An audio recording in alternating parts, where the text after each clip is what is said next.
Good morning. You're listening now to Kingston Community Radio, airing on FM 92.5 and AM 920 WGHQ, Kingston, New York. This programming is brought to you by our listeners and corporate underwriters who are interested in presenting local community radio. The opinions expressed on this program do not represent those of Pamel Broadcasting or Kingston Community Radio.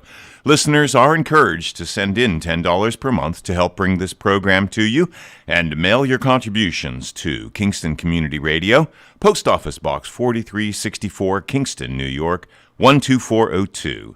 And for more information or to donate online, visit our website at mykcr.org.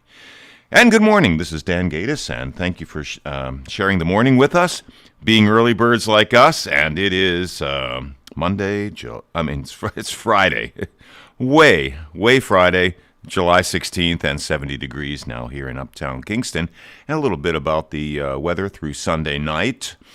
Today it's partly cloudy with afternoon thunderstorms possible, and possible gusty winds, and a high of 89, 40% chance of those thunderstorms. Tonight, 40% chance of occasional showers with thunderstorms possible, and possible wind gusts with a low of 67. Saturday, 90% chance of isolated thunderstorms becoming more widespread in the afternoon, and possible strong winds, a high of 81. And Saturday night, 90% chance of thunderstorms in the evening, then scattered thunderstorms later, a low of 66. And Sunday, cloudy with a 60% chance of showers, a high of 73. And Sunday night, 40% chance of rain and more intermittent later in the night, so a low of 64. We'll be right back. Thanks for starting your day with Kingston Community Radio on 920 WGHQ AM Kingston and 92.5 W223CR FM Kingston, New York. Magic 92.5. No word in the English language is less convincing than probably. Are you sure we should get matching tattoos on our first date? Sure. We'll probably stay together. Probably? It's been 23 minutes since I ate. I can probably swim. You should wait 30 minutes. Okay, now tell me what to do. Cannonball! Cramp! Oh, I have a cramp. I can probably hit the green from here. Probably. Can I get a mulligan? Ready to go? Hey, are you sure you're okay to drive? Yeah, I'm pretty sober. Yeah, I'm probably okay. Probably okay isn't okay, especially when it comes to drinking and driving. If you're drinking, call a cab, a car, or a friend. Buzzed driving is drunk driving. A message brought to you by NHTSA and the Ad Council. Hi, this is Diane Eastwick from Athens, New York, and I support Kingston Community Radio, and so should you.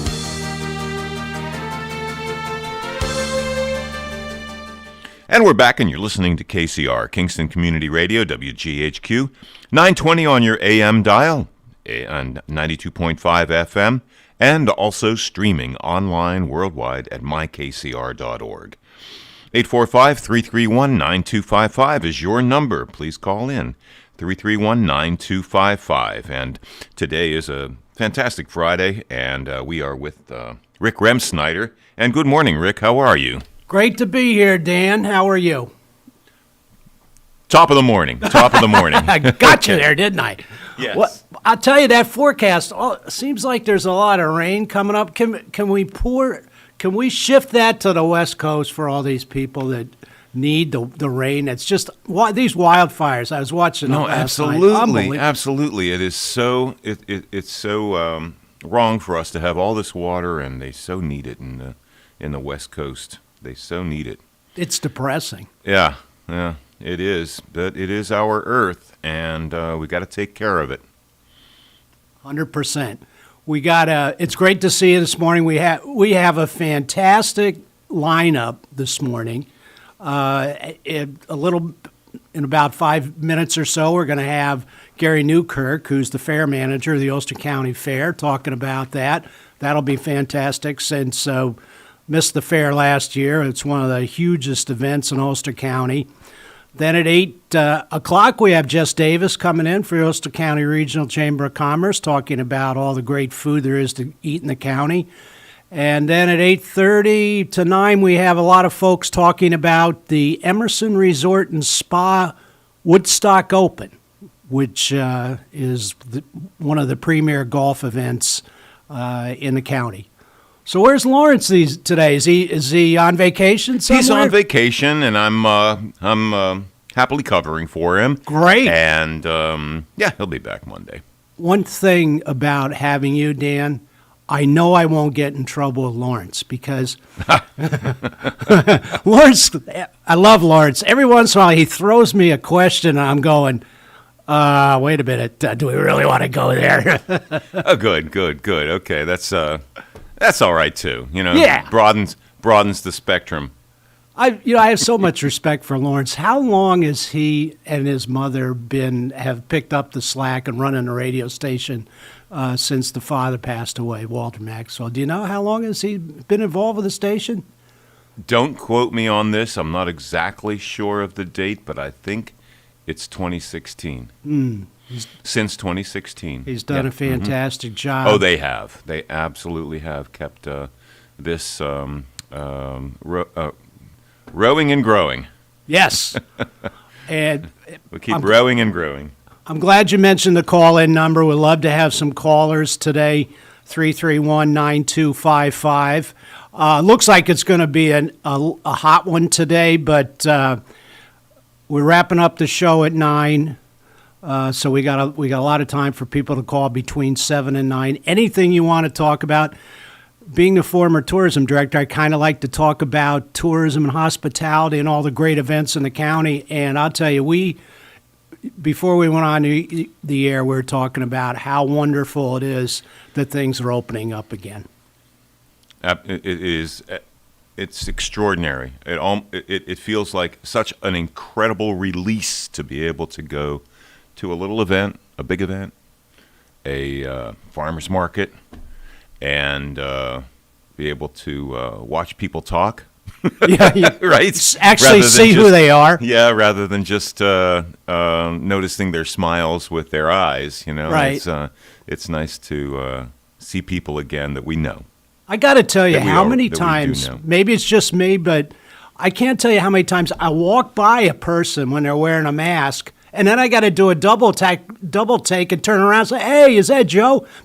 With the mask. Oh, it's happened from time to time. Absolutely. Yeah. It's with just sure. Such a pleasure now to be able to see people, and I just hope this other variant calms down a little bit. Well, obviously, it has to do with how many, what the percentage of vaccination is in that state or that region. It's not only state, but, because COVID doesn't know about states. Right. It goes by whatever region is open-ended when it comes to being able to infect. And certain areas just don't get vaccinations. And that's the big push now, of course, with the state governments and the federal governments. Even Texas is starting to push for getting vaccinations. Well, I think in counties, yes. At least. You can't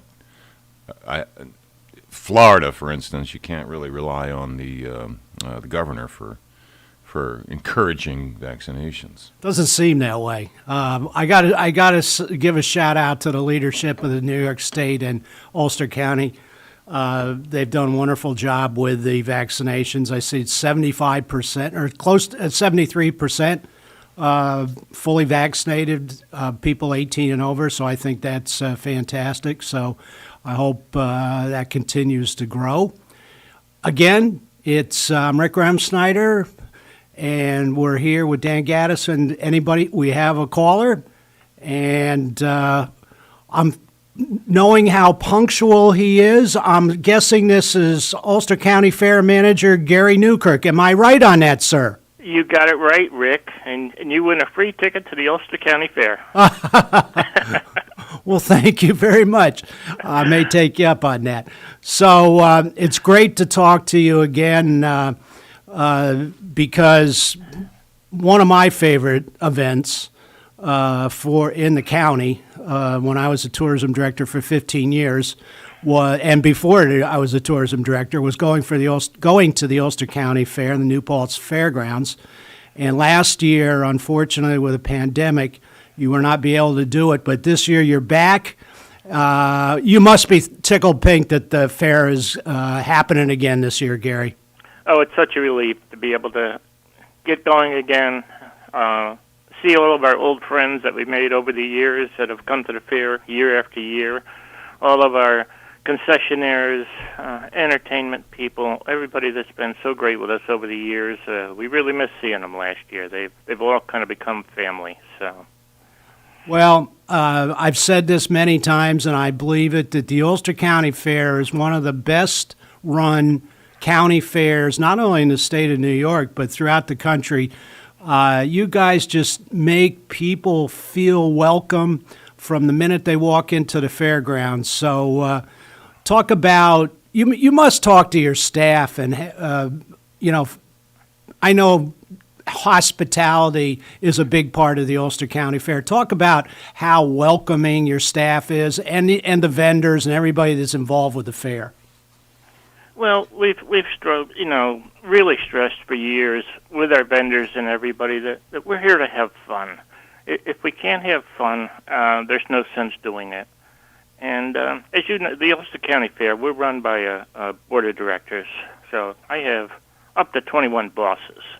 But right now, our board is made up of probably the best people I've ever worked with.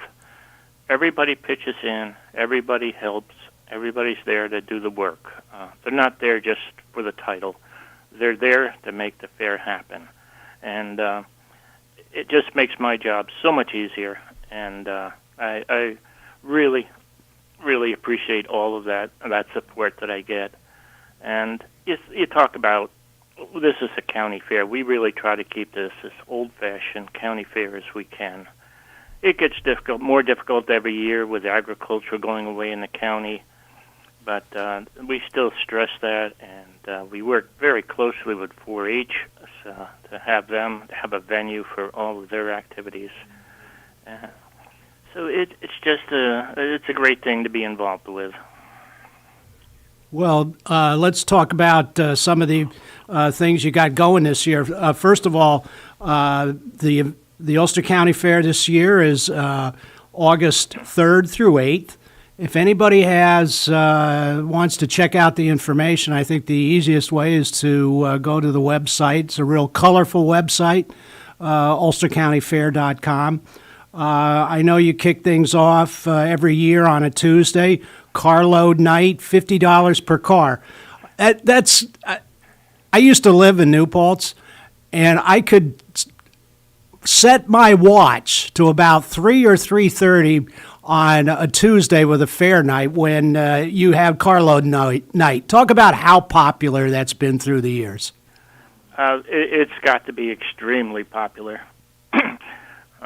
We used to try to do some other things on carload night. We used to do our fireworks on carload night, and it got so crazy we had to move the fireworks off to a different night. It's crazy. Our poor ride manager, he kind of goes a little crazy that night with the crowds and the activity he gets down in his area. But it's just a super deal for a family, and it's just one of those things that happened. Sure. I see something new this year, Gary. You can buy your tickets online. You just go to the website and click on the fair info. That's got to be convenient for everybody this year. Yeah, we're really hoping this takes off. We've been looking at doing this for several years, and finally this year we decided we would try it. And so we went online. It's only been up, a couple of weeks now, but we seem to be getting quite a lot of reaction to it. And so that's hopefully something that can help our ticket area, make people, be able to get their tickets in advance and avoid the lines. So it should be a great convenience for our customers. Great. You have a lot of promotions. Senior Day Thursday, August 5th. All the seniors are free from 10 a.m. to 4 p.m. Then general admission Wednesday and Thursday, you're open 10 a.m. to 10 p.m. Friday and Saturday, a little later, 10 a.m. to 11, and Sunday, 10 a.m. to 8. The one thing I always thought why your fair has been so popular and such a big event is it's so affordable. You pay one price, $17. That's 10 a.m. till closing. The rides are open at 11. And for that ticket, it includes all the midway rides, shows and entertainment, and free parking. I mean, that's a great deal. Yeah, we've tried to really maintain that. It's such a good deal for a family. Where else can a family for $17 come and actually could spend 12 hours here on the fairgrounds and actually never have to spend another penny once they walk through the gate, other than, if they want to buy some food or play some of the carnival games. But it's just a great value. Before we get into the entertainment, which you always do a fantastic job with that every year, now after the pandemic and hopefully it's on its way out the door forever, are you doing anything different this year as far as when people come into the fair as far as safety protocols, or is it pretty much as it's been throughout the other years? Well, there certainly will be some changes, yes. Obviously, things have improved tremendously from when we first started, and we've been working very carefully with the county health department, come up with a COVID safety plan. But the main thing is that we're still going to require anyone that's not vaccinated, we're going to request that they please wear a mask.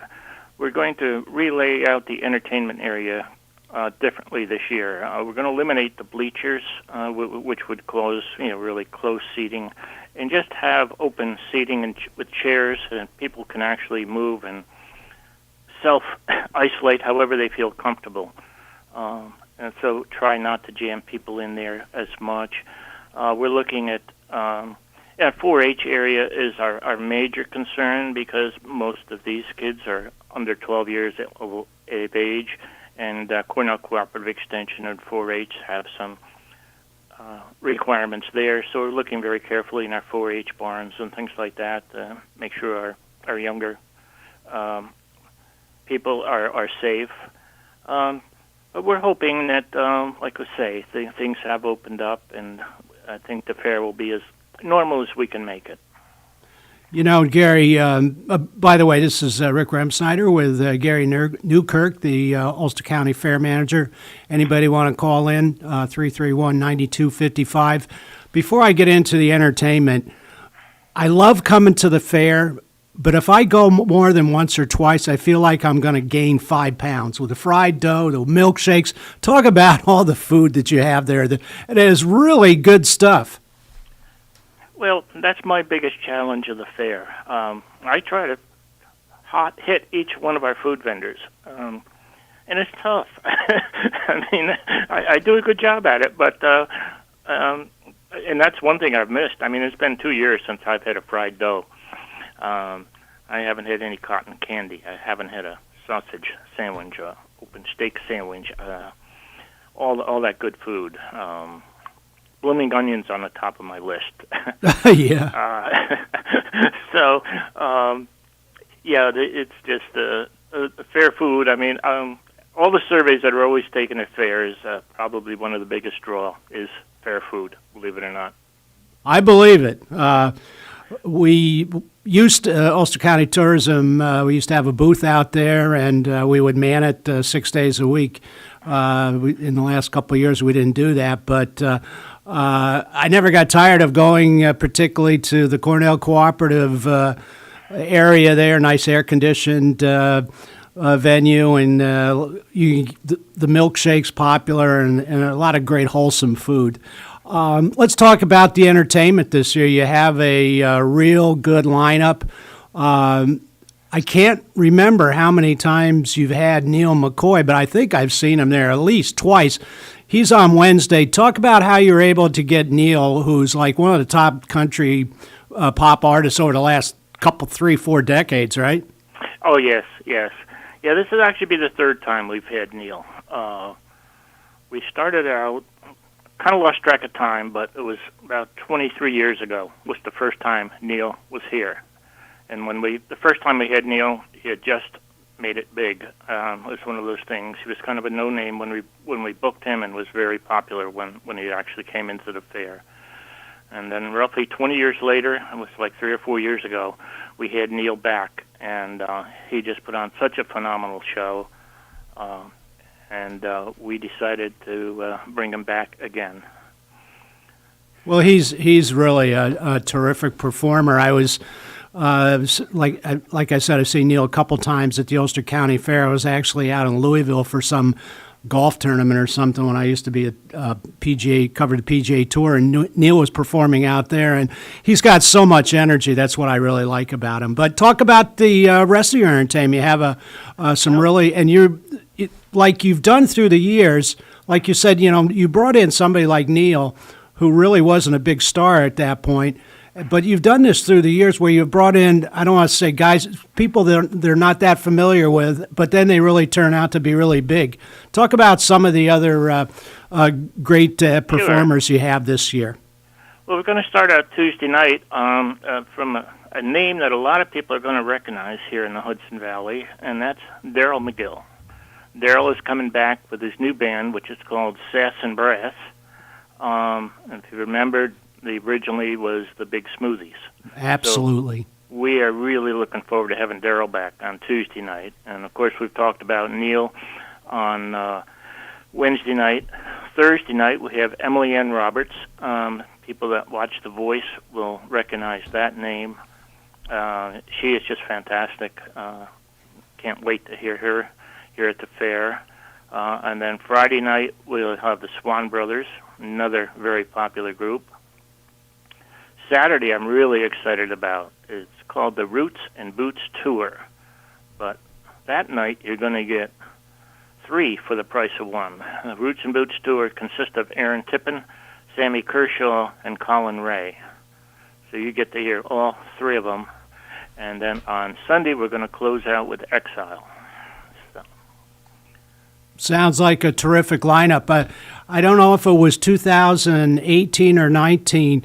You had Billy Bob Thornton there, and it just seems like country music performers are so approachable. And Billy Bob was doing a Wednesday show, and we had opening ceremonies I used to MC every year, and he happened to be performing that night, and he was hanging out by his trailer, talking to people, signing autographs. It just seems like country performers really appreciate their fans and really go the extra yard. Do you find that to be true, Gary? That is so true. It is so true. We have what we call a meet and greet, and the managers that usually ride with them, they'll be very strict. They'll say, "Oh, you can only have 12 people, or you can only have 15 people." Then the entertainer will speak up and will say, "Well, we can do more than that." And then I've had other entertainers that have come in and they've signed autographs for an hour and a half after the show, and they're saying they're not leaving until everybody gets their autograph. So it's just. They're very personal. They're just, down-to-earth folks. Really enjoy having them here. I can't remember the group. Maybe you can help me out with this. And you do the entertainment pretty much rain or shine. And I remember one year it was a pretty big band you had there, and it was raining and pouring, and I was really looking forward to seeing this group. And I said, "Jesus, is this going to come off?" And I'll tell you, I don't think you've ever had any entertainment canceled because of weather. Do you remember what that group was? I almost think it was the Oak Ridge Boys. Yep, the Oak Ridge Boys. That's what it was, yep. I believe it poured that night. It just poured, and we were worried what's going to happen, and it didn't look like it was going to let up. And we went into the dressing room to speak with them, and they said, "Don't worry, we're not going anyplace." We're gonna have the show. It's gonna quit raining eventually, and they did. I mean, they sit there. Other acts would have been on the bus and down the road. But right. That's the difference between these country folks. Well, when we're getting close to the break, but I want to remind people if they want to get tickets and more information, the UlsterCountyFair.com. It's August 3 through 8. Talk about, I don't know if you did it this year, but in the past, to line up your entertainment, you and other fair managers would go out to Vegas or somewhere and see these How have you done that in the past where you're able to get some of these great groups and then others that, people might not be aware of and they turn out to be really fantastic for the fair? Well, we're lucky. We actually go through a talent agent. RJ, it's Klein's Entertainment. He's been with us forever, and he is just one of these people that, he books actually Toby Keith and you name it, but yet he comes to our fair. He actually spends the 6 days here at our fair, which is unheard of. He handpicks these acts. He's very conscious of our budget and stays right within the budget that we give him, but it just comes up with a great lineup every year. I don't know how we do it without him. Well, you've really turned out some great entertainment throughout the years, and it sounds like a stellar lineup again. And, I agree with you with Daryl McGill, the Big Smoothies. I kind of go back with Daryl way back when he was at SUNY Ulster, and he was in the I think he was the AD at one point, but he's a fantastic performer and brings so much energy to the stage. So that's a great way to kick off the entertainment this year. Definitely. Anything before we go that we might have missed that people should know about before they go to the fair this year? Oh, I think you've covered pretty much everything. Well, good. Well, thanks for coming on so early. I've said this through the years. You're one of the hardest working men in the county. I know you're up a lot earlier in this, so I appreciate you coming on. And let's hope August 3 through 8, 75 degrees, no rain, sunny skies for the Ulster County Fair. How's that sound, Gary? Oh, you did see the forecast then. Yeah, that's what I ordered, so we're set then. All right. Well, good luck, and hopefully I'll see you over there August 3 through 8. Take care, Gary. Okay. Thanks so much, Rick. Yep. Take care. Bye-bye. All right, Dan, it was really a great spot with Gary Newkirk, the fair manager. And Absolutely. Oh, it's just ecstatic to just have the fair happen this year. I know. It's ecstatic. Yay, vaccinations. Yes. Get them. If you didn't. I agree 1,000. That's the only reason it's happening. That's absolutely. Come on, folks. If you haven't done it, do it. It's great to see not only the Ulster County Fair is back, but all the other events, the Woodstock New Paltz Crafts Fair. We got the Garlic Festival coming in October. Phoenicia Voice. So, do we need to take a break or not? Yeah, we need to take a break right now. We might as well do it just a little bit early. Our upcoming guest is going to call back in at 7:33, and we're in good shape here. Perfect. Okay, we're going to take a little break, and then we're going to come back with Doug LeClaire, who is the organizer of one of my favorite events, is the Asbury Shorts Concert Series, which are having a couple showings later this summer in Ulster County. So we'll go to break now. Thanks, Dan. That's fantastic. Okay. And thank you, Rick Rem Snyder, and a very, very special thanks to Gary Newkirk from the Ulster County Fair for chiming in and catching us up on what's going on with the fair. You're listening to KCR, Kingston Community Radio on AM 920 and 92.5 FM. My name is Dan Gaddis, and it is 7:30 a.m., July 16th, and 70 degrees right now here in Uptown Kingston. And this upcoming portion of Kingston Community Radio will be brought to you by Ulster Savings Bank. Many locations throughout the Mid-Hudson Valley, a location near you. Weather and forecast for the next few days, over the weekend to be exact. Today, partly cloudy with afternoon thunderstorms possible, and possible gusty winds as well. High of 89. Today, 40% chance of those rains. And tonight, 40% chance of occasional rains and thunderstorms again. And again, it could be windy. It's the low of 67. And Saturday, 90% chance of isolated thunderstorms becoming more widespread in the afternoon, possible strong winds. So Saturday, we're not going to get away with it. It's going to be a 90% chance of rain on Saturday with a high of 81. Saturday night, 90% chance of thunderstorms in the evening and then scattered thunderstorms later and a low of 66. Sunday, cloudy with a 60% chance of showers, a high of 73. Sunday night drops to a 40% chance of rain and more intermittent later in the night. Low of 64. We'll be right back. Thanks for starting your day with Kingston Community Radio on 920 WGHQ AM Kingston and 92.5 W223 CR FM Kingston, New York. Magic 92.5. Is that a faucet running? That's not a faucet. That's a river rushing through the forest. Forest rivers provide over 100 million people with clean water to drink. What? I can't hear you because of the vacuum. That's not a vacuum. That's the trees in the forest cleaning up the air we breathe. I didn't know the trees were so amazing. Yep, and the forest gives us shade, trees to climb. That's awesome. Let's go explore some more. Visit the forest today and enjoy all it does, just for you. To learn more about the forest and find one near you, go to discovertheforest.org. Brought to you by the U.S. Forest Service and the Ad Council. Hi, this is Tony Marmo from Norman Staffing, and we've been bringing together employers and job seekers since 1980. If you're an employer and have job vacancies, let Norman Staffing help fill them with permanent or temporary workers. We screen, interview, and recommend the best candidates for your company. We make the employment process easier and faster for you. Please call Norman Staffing for your employment needs at 338-9111, 338-9111, or normanstaffing.com.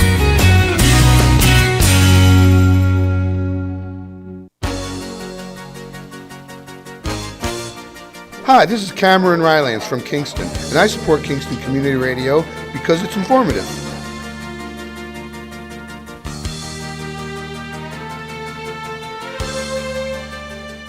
And thanks for staying with us. You're here with us at KCR, Kingston Community Radio, AM 920 and 92.5 FM, and streaming online at mykcr.org. We welcome call-ins. Please, your number is 331-9255. That's your number for us. So it's July 16th, and it's 70 degrees right now here in Uptown Kingston. And let's get back to the on-air studio with Rick Remsnyder. Welcome back. All right, Dan. It's a beautiful sunny day out there, isn't it? Looks like it. It's gorgeous right now. Absolutely, yeah. It's a little bit of thunderstorms possible later in the afternoon, but it looks beautiful now. It's a gorgeous morning. 20 minutes from the conclusion of this show, I will be, hopefully, on the first tee at one of our prime golf courses and get a quick 9 or maybe 18 in before it gets too hot and humid. But now, I think we have one of my favorite people who has done a fantastic job in over 4 decades with the Asbury Shorts concert series, Mr. Doug LeClaire. Welcome this morning, Doug. How are you? Rick, thank you so much for having me. I really appreciate it. Great to hear your voice. It's great to hear yours. Where are you today? I am down in Charlotte, North Carolina. I have family down here, and I'm down visiting my mom. It's a working visit because thankfully, and hopefully, fingers crossed, we now have shows booked from August to December, so the pre-production is well underway here in Charlotte.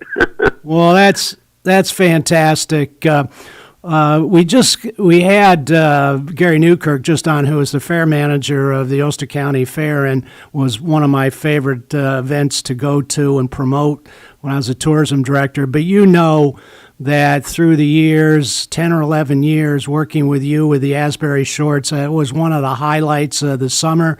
And I'm thrilled that to learn that you're going to have a couple events here in Ulster County. But for those people that don't know a lot about Asbury Shorts, can you talk about how long ago it started?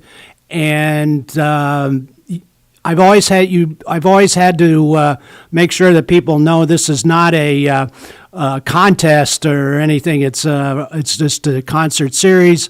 Talk about that a little bit, and before we get into your local performances. Yeah, absolutely.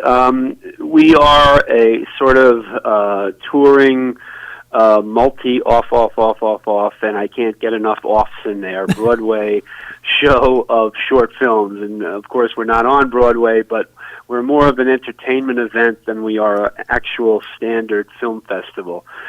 We started 40 years ago on Long Island because we felt coming out of college that there was no public venues at that time, right at the start of the 80s, for short films, student films. So we kind of started a party on Long Island annually. We grew up on Asbury Avenue in Westbury, Long Island, and had a little company there, so we called it the Asbury Film Festival. And each year it took off a little bit more and more. It became a thing. It was popular. People came to it. They wanted to see what these films were all about.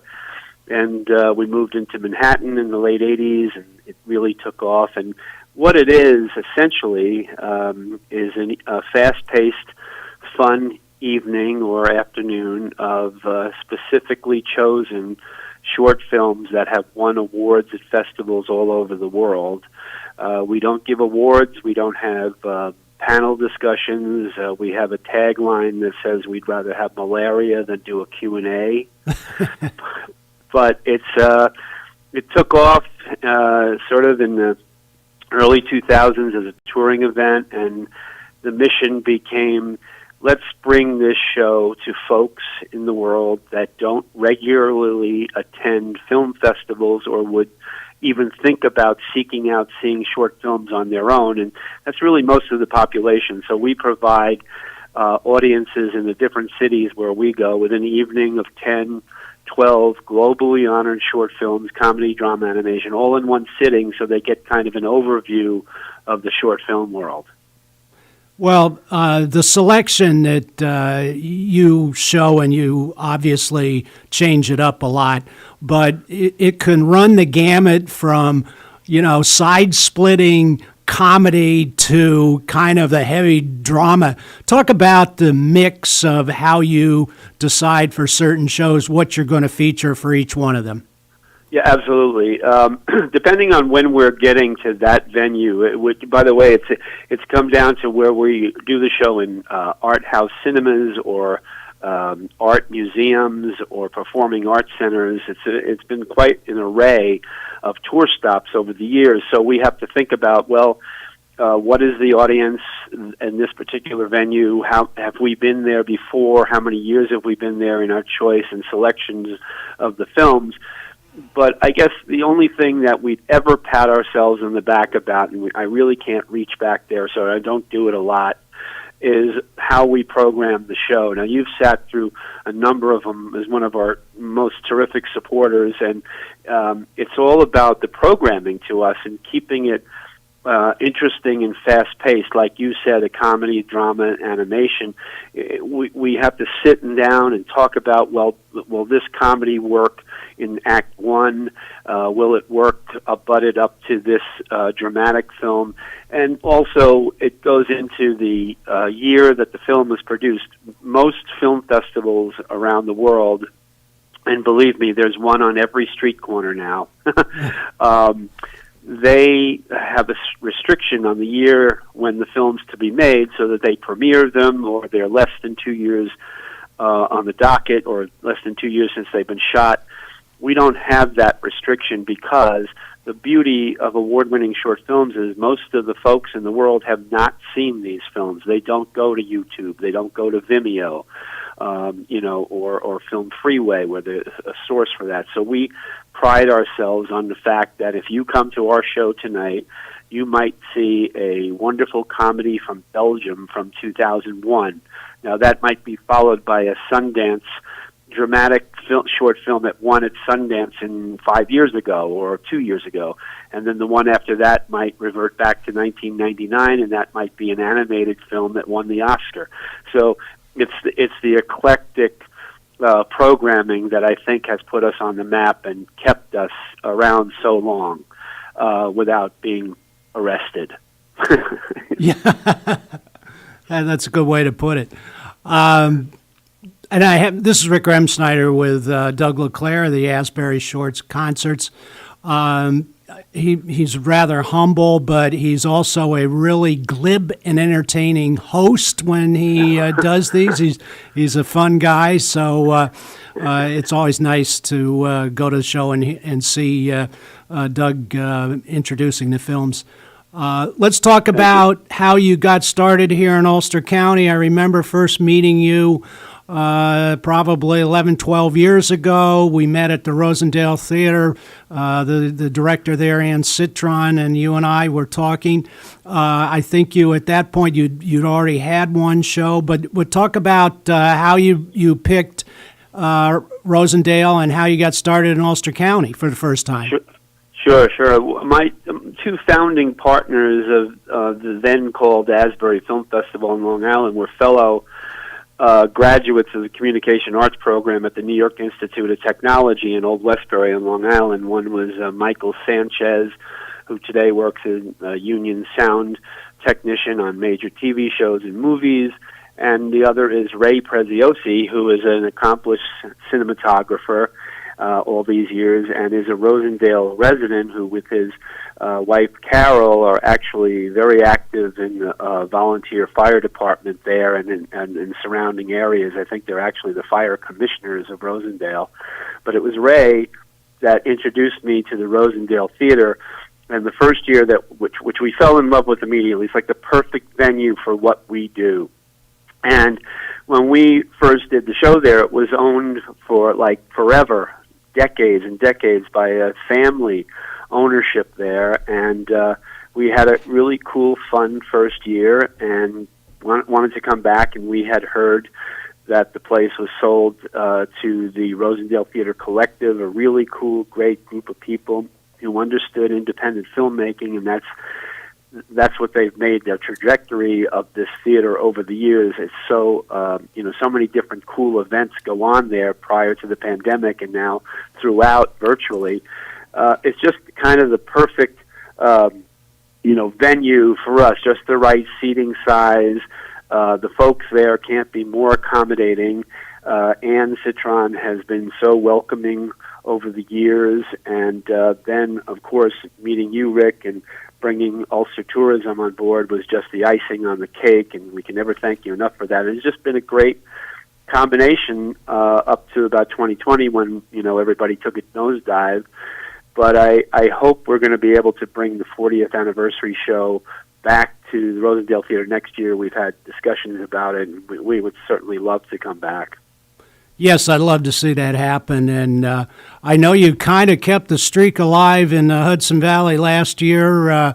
You had a show at the Greenville Drive-In in Greene County, and I know you're going there again this year. Talk about some of the dates you have, not only Greenville, but Urban Cowboy, and you also have another one here in Ulster County. Talk about those. Do you have the dates yet, Doug? Yeah, we have, for two of them we have. The other one is still ongoing negotiations. I'll also mention, it may be in the airwaves, but we'll be returning to the Linda in Albany. But first up, we have partnered with a really cool guy, Doug Cluthy, who's bi-coastal. He's a show booker and events producer that we have teamed up with. He's a terrific guy. And he grew up in the Catskills, apparently, and runs a fly fishing touring business in the Catskills, so he's back and forth all the time. But he introduced us to this really cool place in, I had never heard of this, and I'm a New Yorker my whole life, Big Indian, New York. That's how sheltered I've been. But Urban Cowboy, I guess you'd call it a sort of a really cool upscale lodge there in Big Indian, and they've developed a reputation for themselves there. They also have a place in Brooklyn and Nashville, from what I understand. And Doug has booked us there, and we're going to work with those folks to do an outdoor show on August 13th, 7 o'clock start, and the rain date for that will be the next night, the 14th. And then, as you mentioned, really cool people. I don't know, maybe about 7-8 years ago, a producers from New York City in the corporate video and TV commercial world, the husband and wife team, Dwight and Lee, purchased the 1959 Greenville Drive-In, and they've turned it into this really hot spot in Greene County, where they, show family movies, art movies, independent films, but they also do live music, and they have this wonderful outdoor bar they build. Sometimes there's a food truck there. And this will be our 4th year. Thursday, August 26th, we're going to celebrate our 40th anniversary of Asbury Shorts. At all of these tour stops that we have booked, we'll be celebrating the anniversary. But we particularly love doing Greenville. It's just a really cool night with mountains in the background, and sunset is really cool. And they have a real, honest-to-goodness drive-in concession stand, which is, old school and fun. And I highly recommend folks check out their website because they do all these really cool screening events. And what's extra good to know about that show on August 26th is it's free to the public. It's sort of their independent art film night. Urban Cowboy on their website will probably have the ticket URL and how to reserve tickets. I believe it's $20 for the show on August 13th at Urban Cowboy. Can I mention the Linda, Rick? Sure. Go ahead. For our 10th year, we're heading back to the Linda, which is in Albany, on October 15th. This is WAMC, competing radio station, I guess I shouldn't mention, but they own the Linda. And we'll be there for a 10th year with host Richard Lovrich. So they've been very loyal to us as well. But thanks for asking that. I appreciate it.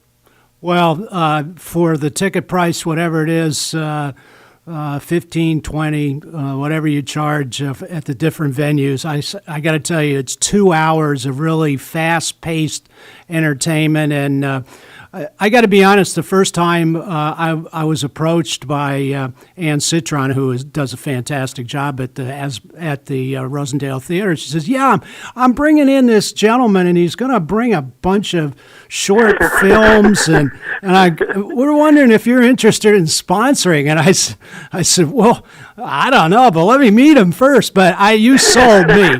I mean, that when I was first approached, I said, "Geez, I don't know," but it's a great night of entertainment. And I have to laugh. The last time I was at the Greenville Drive-In, or the first and the last time, was it 2019, or were you able to squeeze it in last year? They had actually, as a lot of these drive-ins and pop-up drive-ins, I guess they had kind of a banner year because people were looking to do things and can only do them outside. So I think you guys went last year. I couldn't be there last year, right. But yeah, so I think you were there last year. But Doug was there. This is Doug LeClaire, by the way, of Asbury Shorts. And if anybody wants to call in, 331-9255. It's a nice little drive from Ulster County. It's just across the border, basically, in Greene.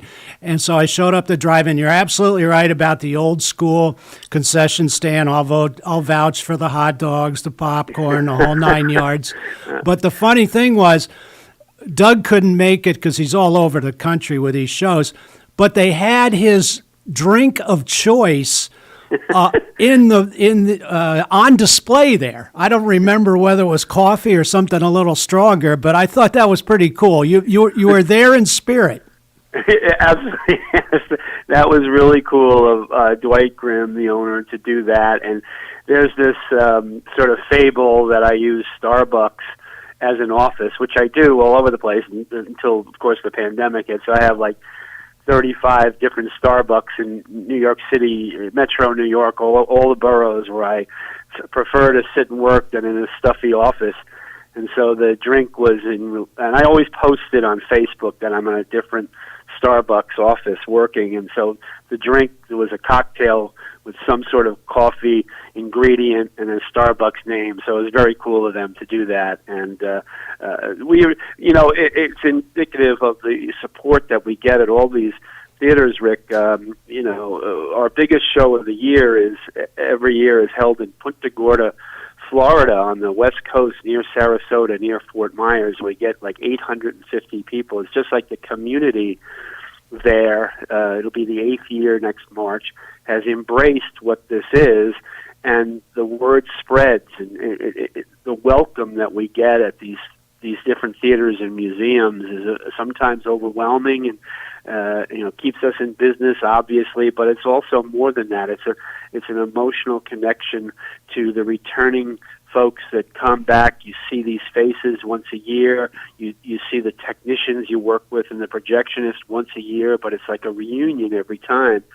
And you just hope that you're doing a good job programming that evening's selections. And, not everybody's going to like all of the films, but that's not the point. We hope two things happen. We hope that they like 6 of the 10, and we hope that they understand that these are films not made by Netflix or Hulu or 20th Century Fox, and this is the product of hardworking filmmakers of all ethnicities and all ages, and that's what the beauty of that is. You're seeing the work of folks who've wasted their or have used up their bank account to make their vision get on the screen. Well, that's one of the things that I found most appealing about Asbury Shorts was the fact that, you are reaching out to little-known artists who come up with these films. I mean, you've had basically college students and people up and coming, and this may be the first their break, and you do a fantastic job of showing these folks, and that's one of the things that appeals to me, that you're giving young artists a chance to show their works in a very interesting type of. It's short films, and it's something that I think it's really hard to grab a person's attention for a 2.5 hour movie. I love the movies, but I can't tell you how many times about halfway through I'm probably not supposed to say this, Dan Gannis, but I'm looking at my phone. When is this freaking thing going to be over? And I never got that feeling. Listen, that's what we encounter all the time. But that also, Rick, was one of the reasons I'm so happy that we're getting back into theaters, and my fingers are crossed that things will get better and these new variants aren't going to devastate again, because we didn't embrace the virtual world with shorts. And the reason for that is most film festivals all went virtual last March when the pandemic hit, and that's a wonderful, wonderful thing that they were able to survive and get audiences to tune in to see their feature films, their panels. For shorts, I just found that you have a story to tell in 8 to 12 minutes, less or a little bit more. And when you're virtual, who knows where you're watching from? The sofa? Are you holding your phone in your hand? Are you getting texts? Are you going to miss a little bit of the story? Is the doorbell going to ring? Conversation goes on in a living room or wherever you're watching from. And if you miss one little thing in a short, I think you'll back me up on this, you could miss the whole story, and that's it, It's tough. It was tough for us to do virtual. We did it, but I'm glad to be coming back publicly. Well, Doug, do you give access to all the public who's coming to see these shorts?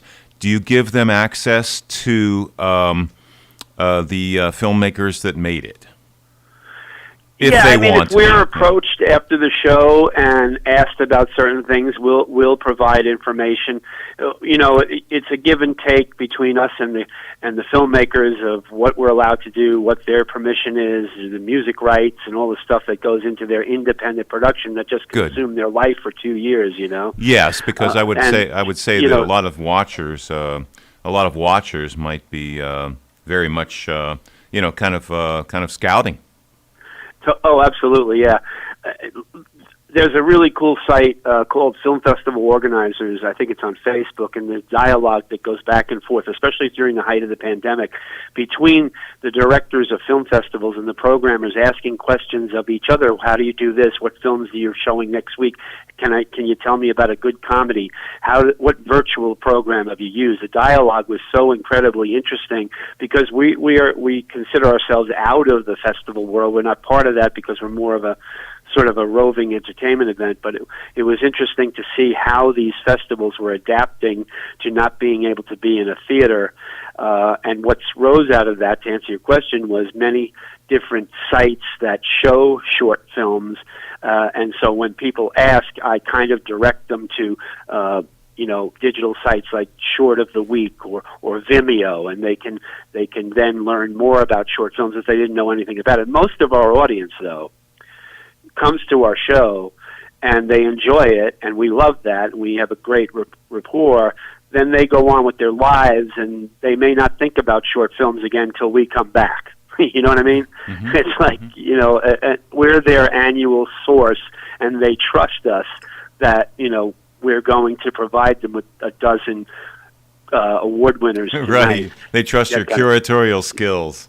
What was that? What was the name of that Facebook page? I have a filmmaker friend who I think might be interested in knowing that. I think if you go to Facebook and then you punch in Film Festival Organizers, okay? Thank you. Okay. I think it's free to join, and it's a really educational service that they're doing just in following the conversations. Thank you. Thank you, Doug. Sure. Doug, by the way, now that we're talking about Facebook, what if people, they can go to the Urban Cowboy website and go to Greenville Drive-In, but what if they want more information about Asbury Shorts, what is your Facebook?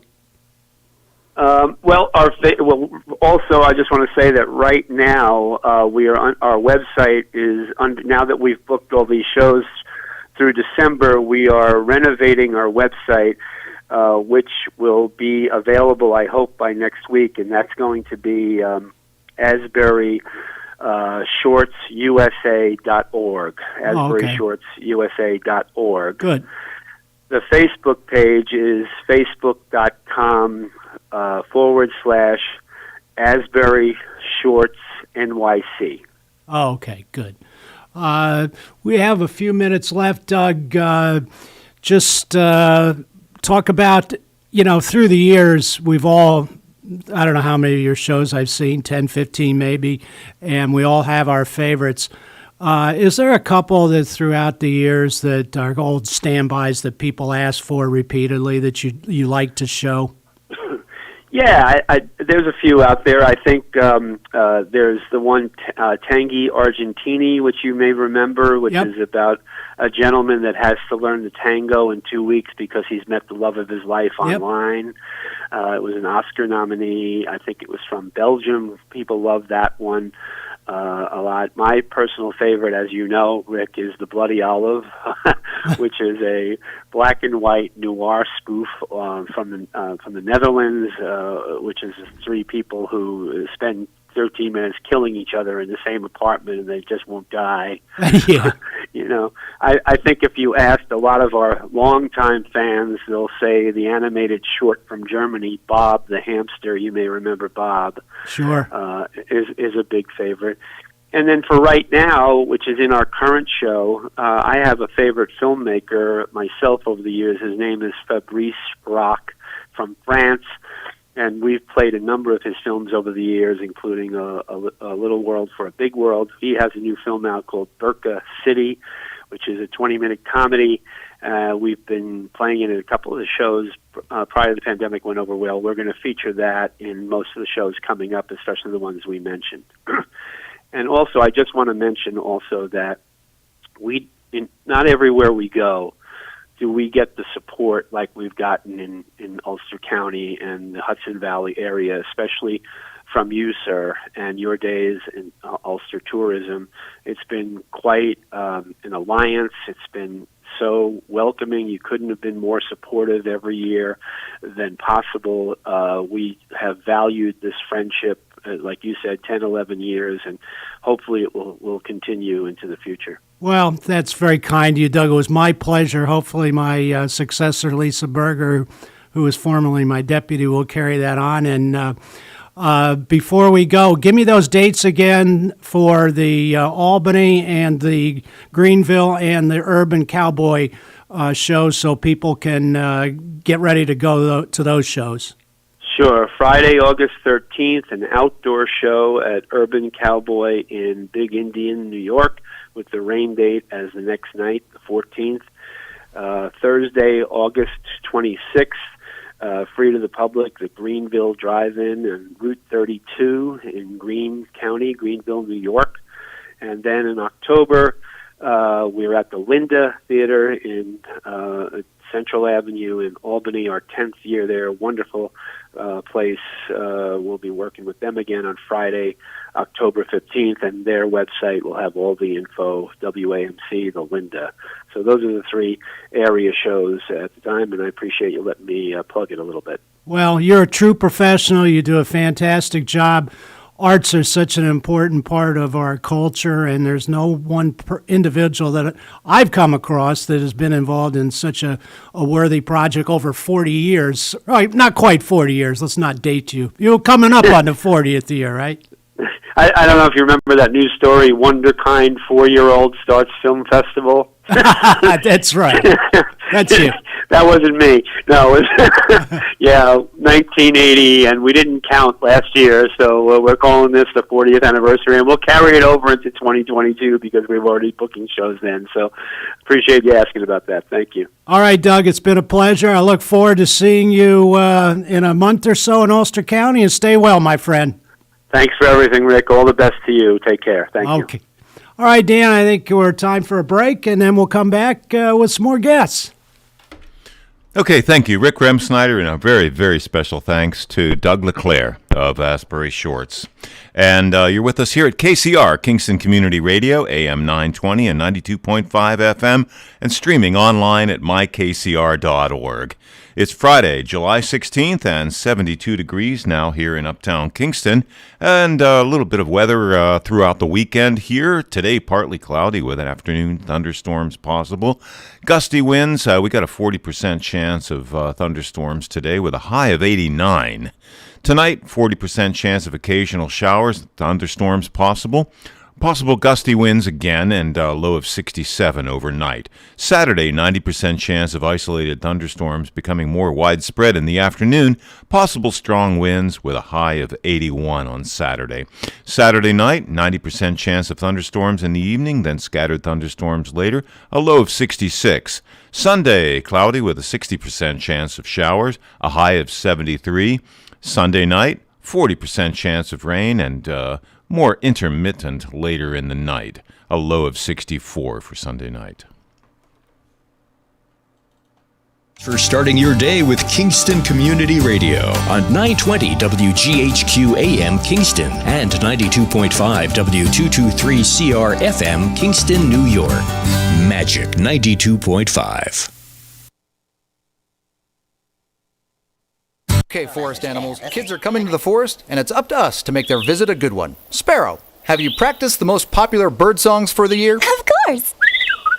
Catchy. I like it. River, how's the temperature? It's a refreshing 52 degrees, man. I love it. Turtle. He's not here yet, man. He's late every morning. Okay. Squirrel. The forest has been preparing just for you. To learn more about cool things to do in the forest, visit discovertheforest.org. Brought to you by the U.S. Forest Service and the Ad Council. Hi, this is Tony Marmo from Norman Staffing, and we've been bringing together employers and job seekers since 1980. If you're an employer and have job vacancies, let Norman Staffing help fill them with permanent or temporary workers. We screen, interview, and recommend the best candidates for your company. We make the employment process easier and faster for you. Please call Norman Staffing for your employment needs at 338-9111, 338-9111, or normanstaffing.com.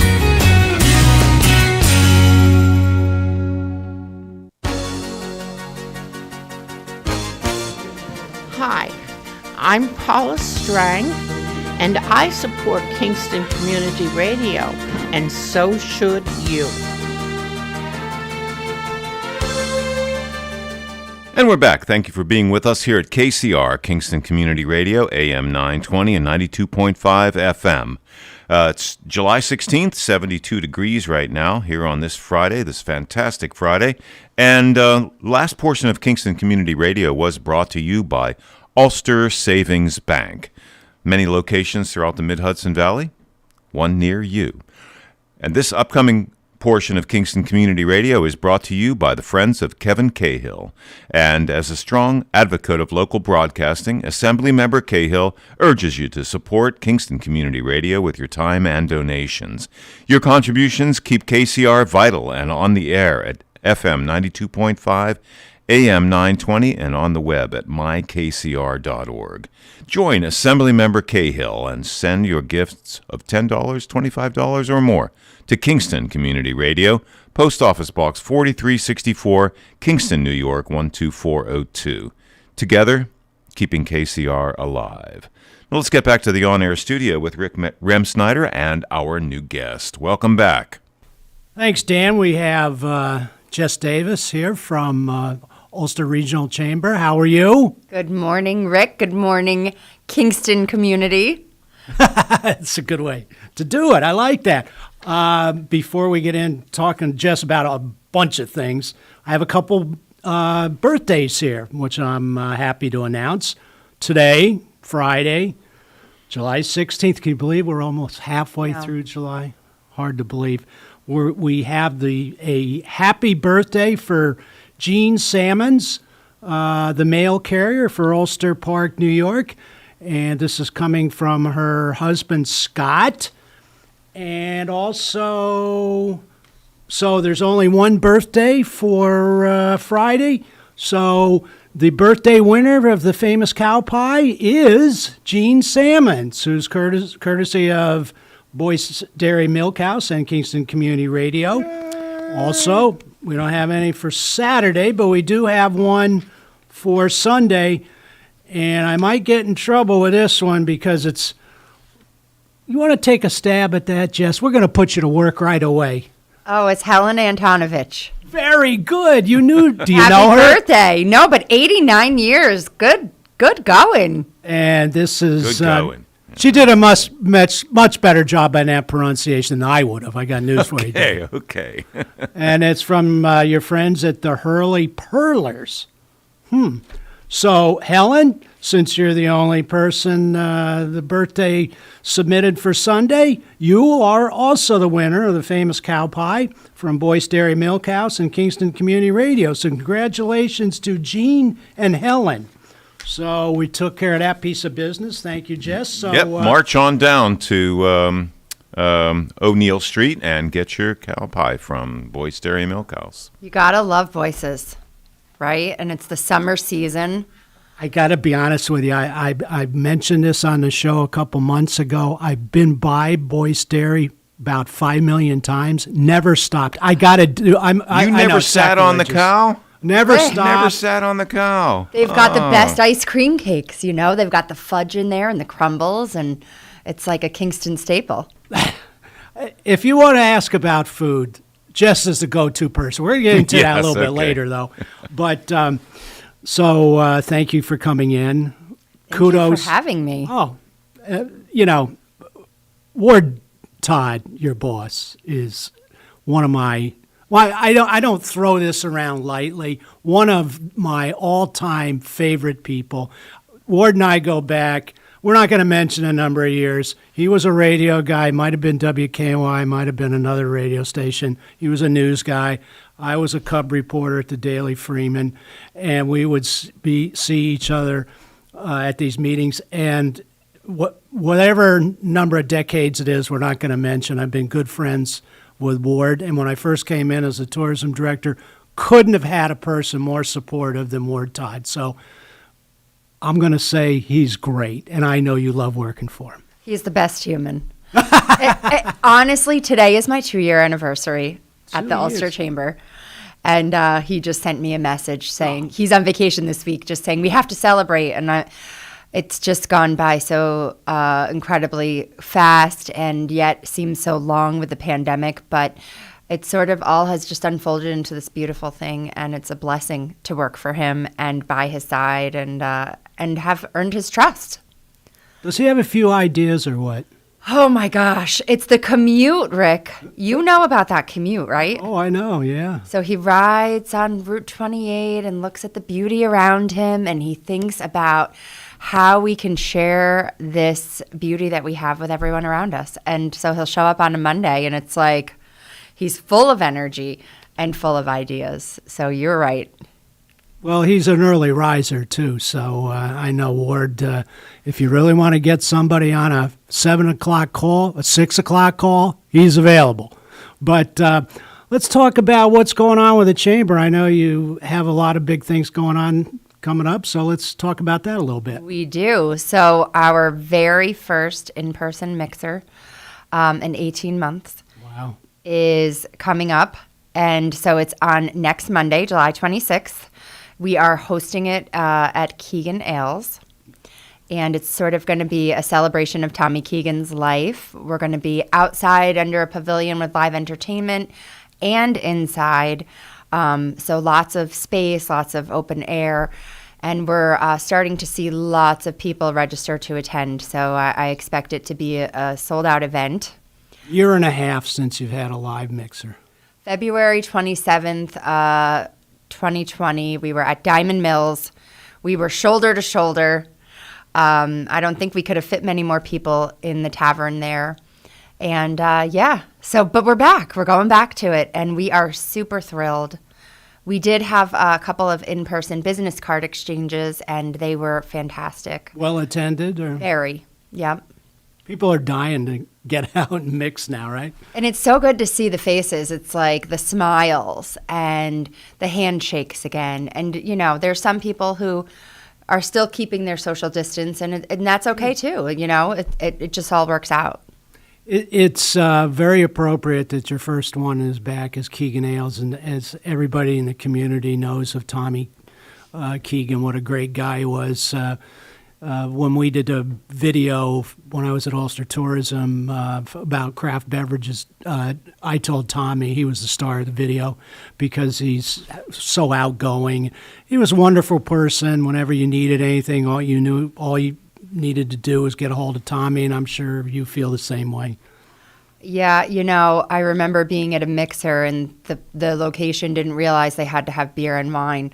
And I remember this was... That's a big misstep, I would say. Yes. So and it was like at a farm. It wasn't your usual venue. And you know Ward finds those unique spaces to host mixers in. And I remember Ward just getting on the phone and calling Tommy. And he drove down the road, and we met at the venue. And there he was. He had it all. And I can't remember too many mixers that Tommy hasn't been an intricate part of. And in fact, he was one of our very first mixers early on, way back in the day. So it's appropriate. Have you guys decided when you're going to have your first breakfast yet? Has that been decided yet? Or? We have. So September, we're going to go back to the breakfast schedule. I don't think we have the date on the calendar for that, but I could be wrong. There's a lot of in-person events that are popping up on our calendar again. So September, it's going to kind of go back to that once a month breakfast, once a month mixer, our quarterly business card exchanges, and even more exciting, we're going to host our Buy Local Expo that we do annually. This is our 25-year anniversary, and it's going to be in person at Diamond Mills, as it has been in the past, on September 15th. And each day it seems like there's more booths filling up, so I expect it to be a very well attended, a very well put together event. We're really excited about it, and our staff at the office have taken on the whole task of planning it, which is sort of fun. So Val and Allison and Ward and myself, we're all working on this project together. So that's sort of what the pandemic did. It brought us together to share tasks in a big way. Well, that's the Buy Local Expo is a staple in this community, and people love going there. I used to love going there, not only to pass out information, but to mix and mingle. And you learn so much about businesses you had no idea what they did, really, yes. When you spend, I don't know how many hours it is, 6? 5 hours, 5 hours okay. Usually, yeah. And, you know, it's really meaningful, the Buy Local Expo. I remember going to the first one and I left there and had plans, follow-ups to do business with people. And so it was great, like you said, to mix and to see and to learn, and then also to know the resources are there for your needs. Plus a great venue, Diamond Mills. It's a great big space. The way they organize the booths is great. And then to be able to go out, maybe have a little lunch or sandwich and overlooking the falls Yes. there. It's just a wonderful place. I'm sure you guys are happy there. Yes, and I believe that we'll have good weather because we're getting all of the rain and all of the thunderstorms out of the way in July, right? Right, yes. Well, here's another thing about Ward.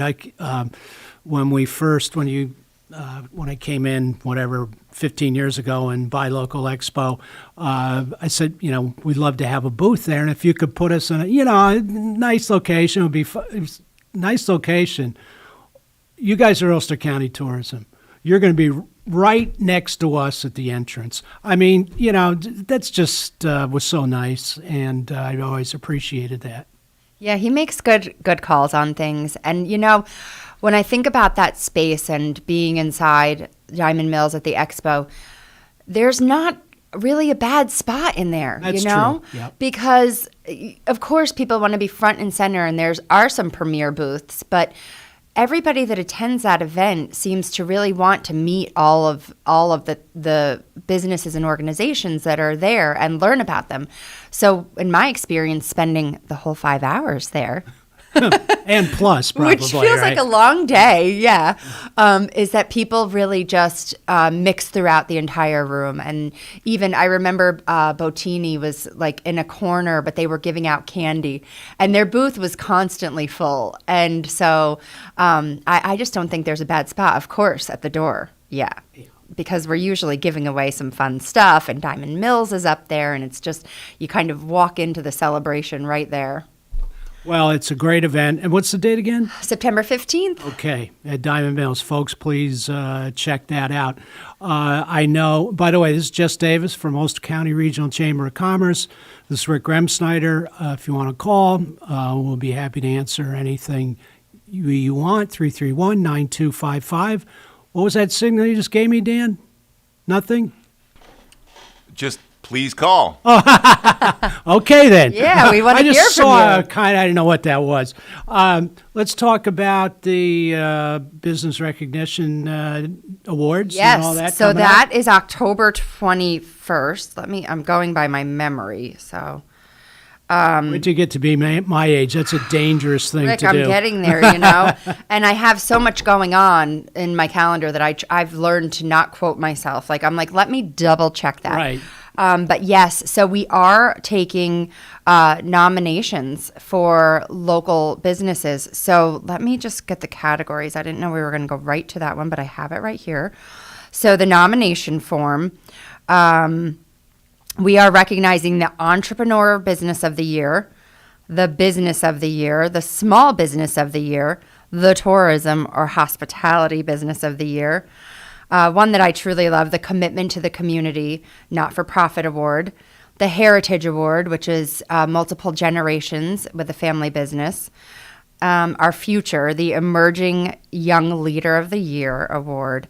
And so if you just go to our website, it's ulsterchamber.org, and scroll through, it's one of the headlines on our website, and there's just a drop down. You can actually go in and into the categories, and you can nominate your favorite business or the deserving business that you want us to know about. We have a committee that reviews and votes on it, and I think we've got some really great nominees, but it's not finalized yet, so there's still some time. Do you have the venue and the night yet for that, for the dinner? I believe so. They've been handling this part of it, and they're going to bring me in after they get all the stuff for the planning. But I believe we're going to probably do it at Diamond Mills because of the space, because of just going back into the in-person, and it's October 21st. Okay. So, yeah. That was one of my favorite nights. I encourage people to go to that because each category, they have the winner, they have a video, and the people come up, and one of the ones that I'll never forget is the night that Levon Helm was honored, and he was there, and he had his dog, And what a wonderful person Levon Helm was. It was a great award. I don't remember which one he got, but he was so, I mean, this is a man that's done everything, you know, with a band, movies, you name it, Grammys, 2-time Grammy Award winner. And he was so touched and honored because, you know why? It's people from his community that were honoring him. And it was really a special evening. And it is for all these folks that are honored. It kind of brings you back to remembering why we do what we do every day.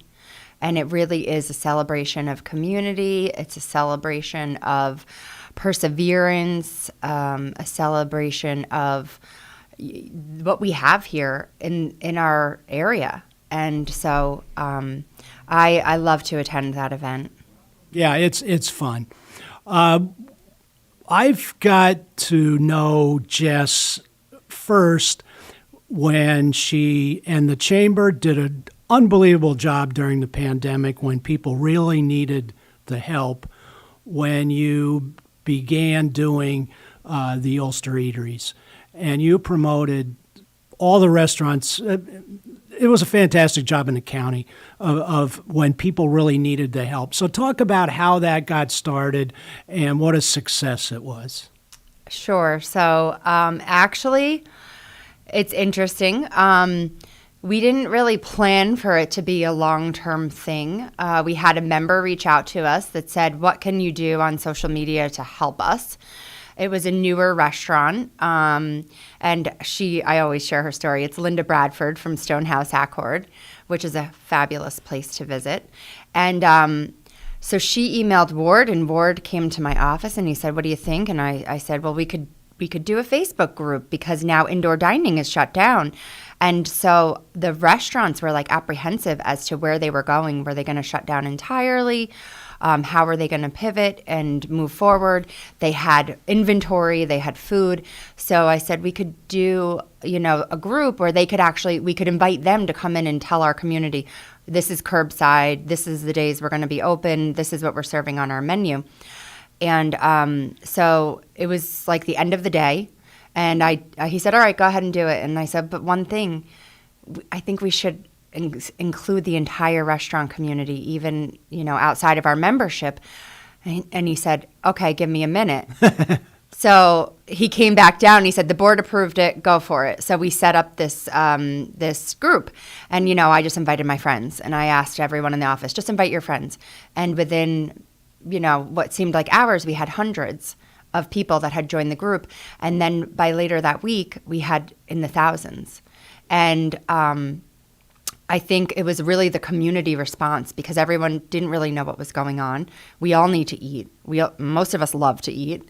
And so it was sort of like, I always reference it back to a community dinner table. Now, it's grown and evolved, and there was times where I'm like, what did we create? Yeah. Because there's over 12,000 members in the group. And it's still very much alive and well today.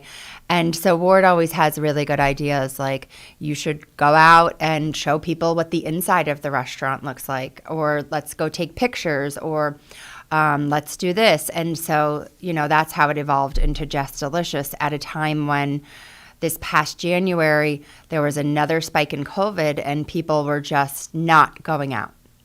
And so even myself and my daughter, we said, we're not going to go out to restaurants for a while. We'll do takeout. We'll do curbside. And Ward said, I think if you went in and did a little live. And I said, I don't know if I want to do live. I said, and he said, you'll just eat 2 bites. And I'm like, well, yeah, Ward, right. I do love to eat. But I said, I'd rather go in and do some clips and edit and put it together and just make it a nice little quality something for that business to share. And so I went home and I said, we're going to start going out to dinner in restaurants. And we had just said we weren't. And so we started to head in, and what we found is we were the only table. There was nothing to be afraid of really, because we were the only table. And then as time went on, there was another table or two, we were at prime dinner time. So where you would expect it to be just a little bit busier. And as this episode started to air, people started to just follow these episodes. And so it's sort of funny because I'll be out, just in my normal everyday, and someone will walk up to me and be like, Jess Delicious. You have a new nickname. I do. My daughter even, she says, Jess Delicious. Like, it's fun. It's fun. It is. Well, I've seen some of the videos that you've produced. Are they on the website yet, or how does that work? So they're on the Chamber YouTube channel, and of course they're in the Ulster Eateries group. And the best way to search is, because it's such a large group, if you go into the search tab, you can just put in hashtag Jess Delicious, and it brings up all the posts. So there's sometimes photos, sometimes videos, and we're somewhere around, I think, 50 or 60 that we've actually gone to, visited, edited, posted. So, and then we've got a bunch in the queue, and we have right now around 68 more visits to do. Oh, wow. That's awesome. 68 more visits. What do you think about that, Dan? Just take a taste, Jess, okay? Just take a taste. I've really learned to be really good about it most of the time. Conservative, yeah. I will tell you the one thing that I never do when I dine out, pre-Jess Delicious, I never really get dessert.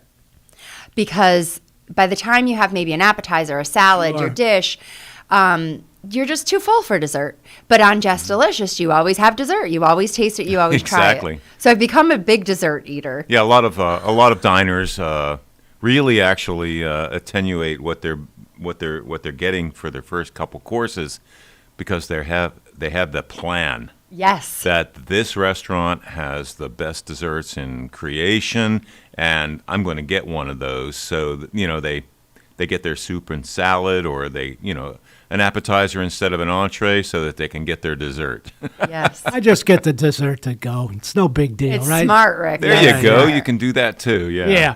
So we don't have too much more time, but I have to say that now me and my girlfriend Tamara Murray, who is coming in pretty soon to talk about the Woodstock Open.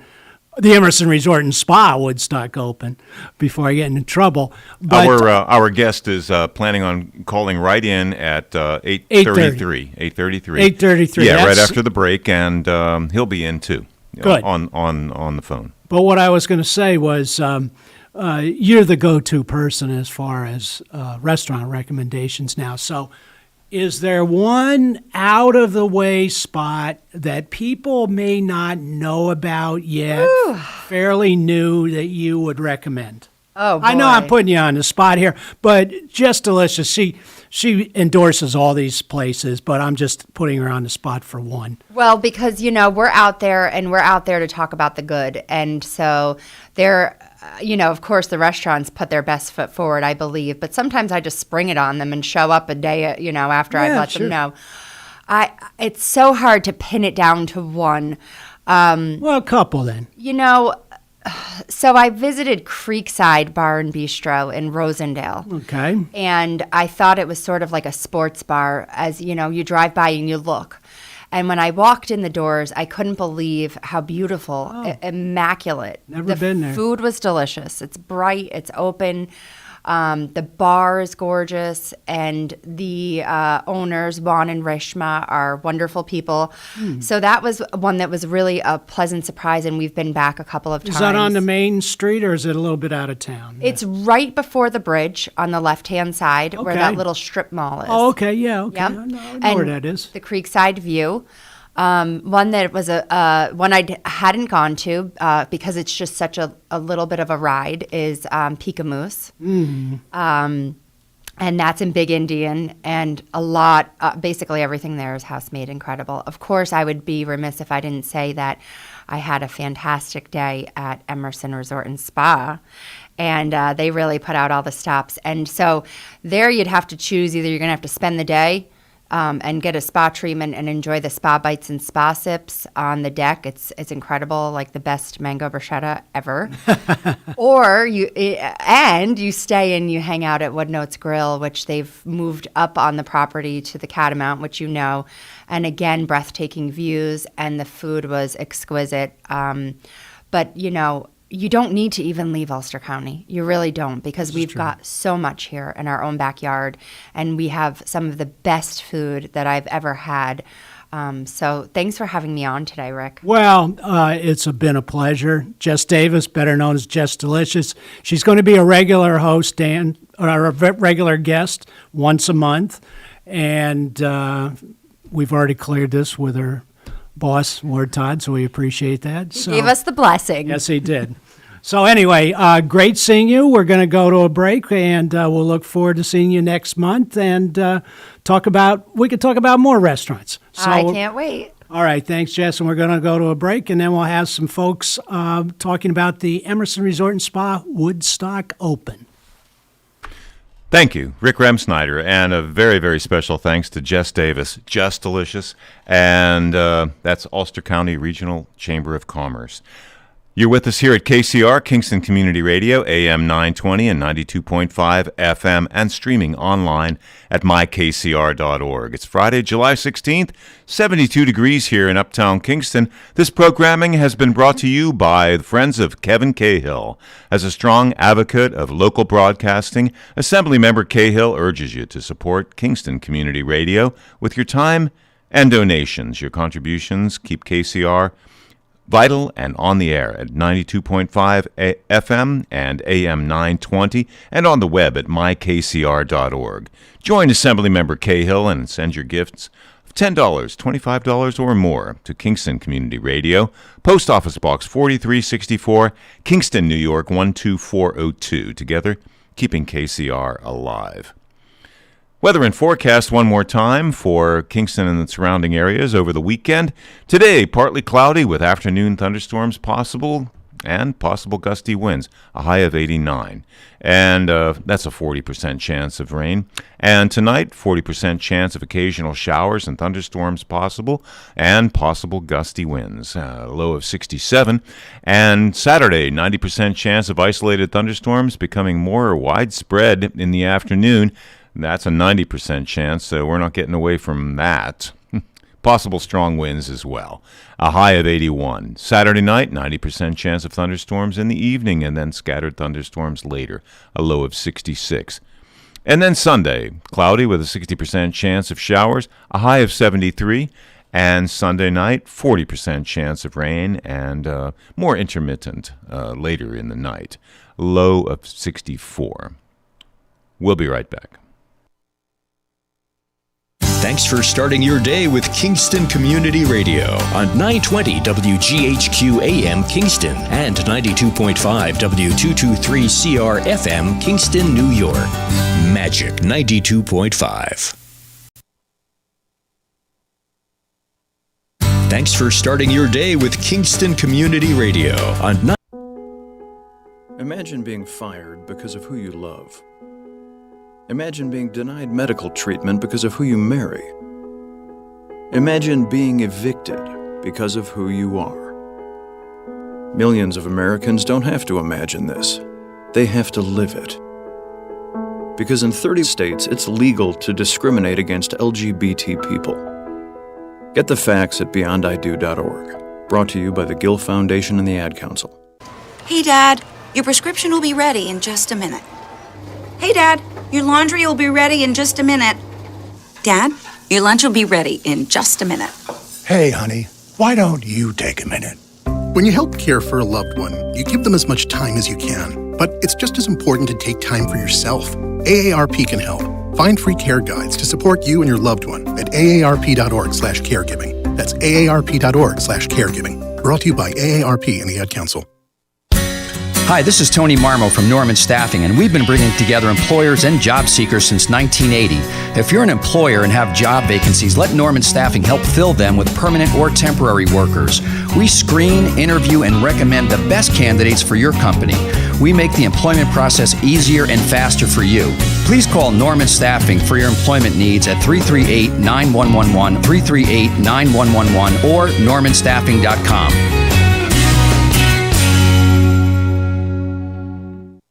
We are Lions. We bring hope where it's needed, support causes that matter, change lives, change communities, change the world. Visit lionsclubs.org to learn more. Hi, my name's Maggie. I'm from Copiague, and I support Kingston Community Radio, and so should you.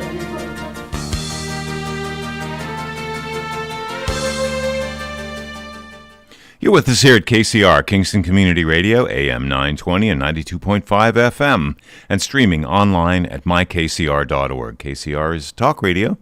331-9255 is your call-in number. This segment of KCR is brought to you by the Kingston Lions Club, serving the Kingston-Ulster County area since 1941. Call them at 845-901-9067 for more information. 901-9067 for more information. And let's get back to the on-air studio with Rick Remsnyder and our new guest. Thank you, Dan. We have from the Emerson Resort and Spa, the marketing director and director of sales, Tamara Murray. How are you, Tamara? I'm great. How are you this morning, Rick? I'm doing okay. We have Dick McDermott on the line from the Woodstock Golf Club. Dick, are you there? Hi, Rick. Yes, Hi, sir. Tamara. Good morning, Dick. It's so good to hear your voice. Yeah, same. Well, it's we're getting close. We have Dick and Tamara here as Emerson Resort and Spa's a sponsor of the Emerson Resort and Spa Woodstock Open, and Dick is the club historian. Are you the president of the Woodstock Golf Club board, Dick? No, I am just an ordinary mortal board member, Rick. You're more than ordinary. So let's talk about July 26th, the Woodstock Open golf tournament. I know Greg Biscani is back, the defending champion. So you got to be thrilled with the field that you've lined up. Oh, yeah, that's terrific news about Greg. And in fact, we have 10 other players who had just qualified for to play in the New York State Open.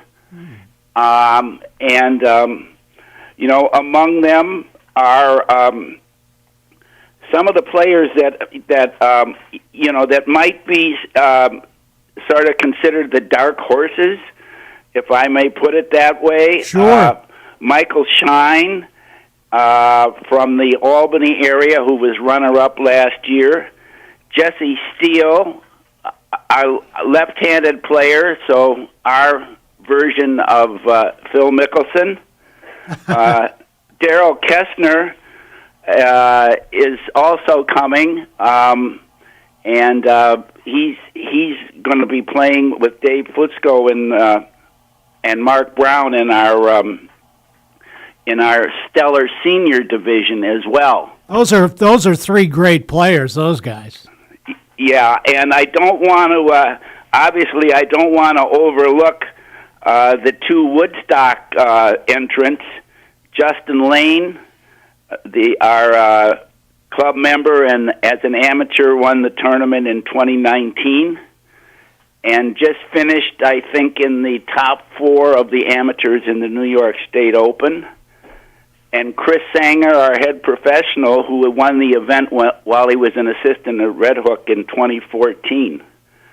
So, and a lot, I think it's certainly the case that the attractiveness of the tournament has been substantially enhanced by the participation of the Emerson in this. I mean, it's got to be the best thing that has happened to our tournament, and we're so very, very pleased with their sponsorship and not just their sponsorship, but their participation in the planning and the execution of the event.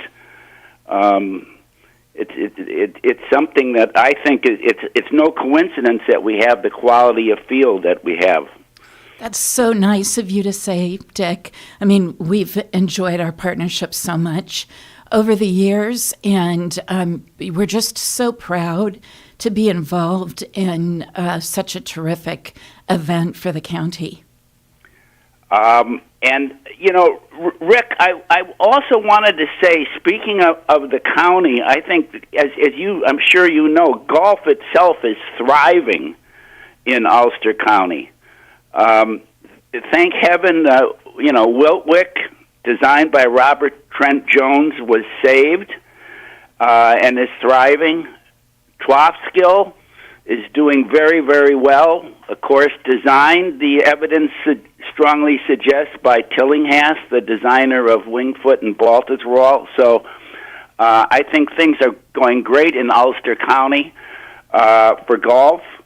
We are at near capacity now, our own membership. But getting back to the Emerson, I think one of the really neat things that we've started is the presentation of the Emerson robe to the winner of the tournament, which is obviously, we got the idea from the presentation of the green jacket at the Masters, and we feel we're entitled to sort of be copycats in that respect, because, as I've said before on your show, our tournament is believed to be the longest-running tournament in the United States, open to professionals and amateurs and held on the same course, a year longer than the Masters. It's quite an accomplishment. And, talking to Greg Biscani after he won the Open last year, he really liked that robe, and he was wearing it when it was 90 degrees, I think, that day. But yeah, it was. That's right. I think he enjoyed it more in the winter when he took it home. But I know he appreciated that. And of course, you got the $3,000 first prize, and the rest of the purse is quite generous. Dick, I agree with you about the how well golf has been doing, but one of the things I know, talking to the competitors last year, that the Woodstock Open was so successful last year because it was like one of the very few tournaments that went off. And, you had safety protocols. People were wearing masks when they weren't playing. But I know that you must have heard this from the competitors, how thrilled they were to be able to have a tournament like the Woodstock Open last year during the pandemic. Yeah, it was. I did hear that, and we were very, very grateful to be able to do it. Our tournament survived the Great Depression, Hurricane Irene, and now COVID-19. And speaking of the players, Rick, and I may have mentioned this before, but I think it's important to say again that our philosophy underlying the tournament is that the club professionals who give so much of themselves to the game of golf, when they get a chance to play in a tournament, the tournament ought to resemble as closely as possible the type of event that their colleagues that are playing in the major tournaments are playing. So we try to make it as good a tournament as we can.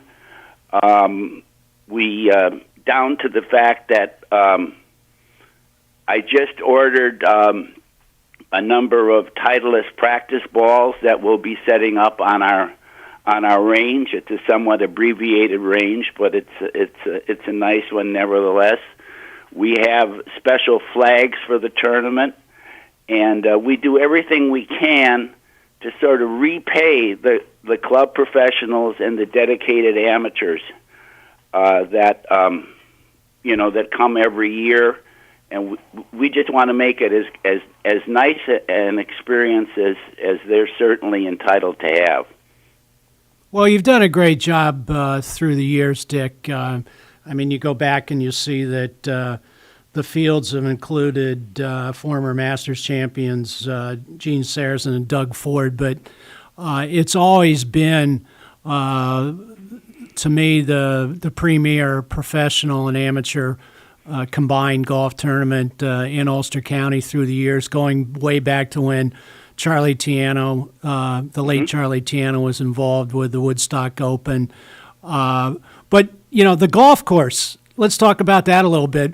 Even though Greg Biscani shot a 6 under 64, which was a phenomenal score, that golf course still poses a challenge to these pros and amateurs alike, correct? It certainly does, and we have really two trademarks, Rick. our par fours are classic short par fours. You know, very, very similar to number 3 at Augusta, number 6 at Wingfoot, number 7 at Olympic. So those pose challenges both physically and mentally, I may say. You know, the players that try to overpower the course seldom, if ever, do well in the Woodstock Open. And our par threes are as good a par threes as you're going to find on any golf course. We have 2 of them, one on 4, one on 9, and they're corresponding on the back 9, 13 and 18. And one of the great things about our course is that we have a lot of holes have separate and distinct tees for the front 9 and the back 9. And it's not just a question of one tee being in front of the other. We have different tees that actually change the entire character of the hole.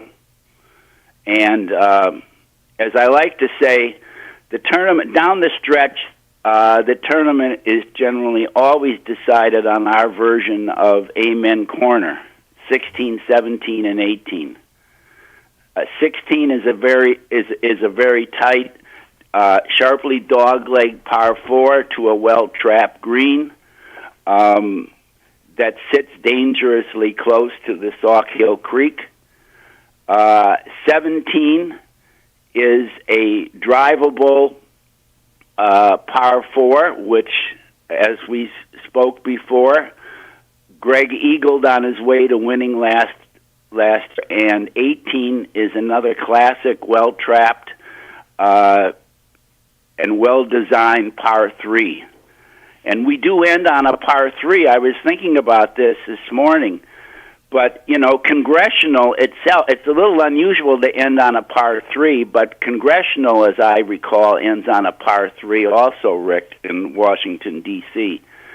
So those 3 holes, you know, it's easy to watch the course from 3 holes because somebody can stand and watch play on the 6th green, the 7th tee, the 8th green, the 9th tee, and the 9th green, and the corresponding places, of course, on the back 9. So generally, it comes down to 16, 17, and 18. Amen Corner. I love that, Dick. Amen Corner. I've never heard it referred to that way, but it is kind of like Amen Corner. I can't tell you how many times I've seen, when I used to cover the Woodstock Open when I was at the Daily Freeman, it come down to the 18th green hole and guys making bogey on that or making par and winning the tournament. It's a really challenging hole, and it's a great way to finish the tournament. So I'm looking for another exciting finish this year. Do you want to go out on a limb and predict a winner for us?